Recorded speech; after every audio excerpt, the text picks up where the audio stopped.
अस्सलाम वालेकुम, मैं हूं मुश्ताक अली। आप देख रहे हैं YT वर्ल्ड न्यूज़। अफगानिस्तान में नई हुकूमत के बाद PIA की पहली परवाज़ काबुल पहुंच गई। CAO PIA अरशद मलिक ने कहा कि परवाज़ का मकसद पाकिस्तान और अफगानिस्तान में खैर सगाली को फ़रोग़ देना है।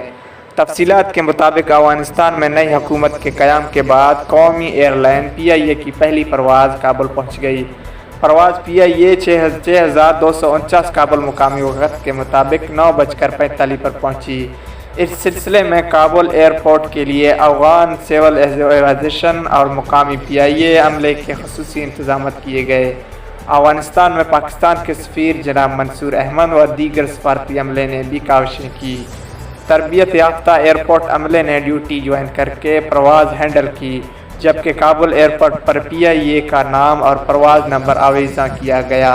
इस मौका पर CAO PIA ने अरशद मलिक ने कहा कि परवाज़ का मकसद पाकिस्तान और अफगानिस्तान में खैर सगाली को फ़रोग़ देना और इंसानी हमदर्दी की बुनियादों पर ऑपरेशन को मजबूत करना है।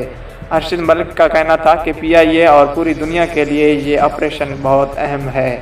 उम्मीद है कि जल्द मुकम्मल तौर पर ऑपरेशन बहाल करने में कामयाब होंगे।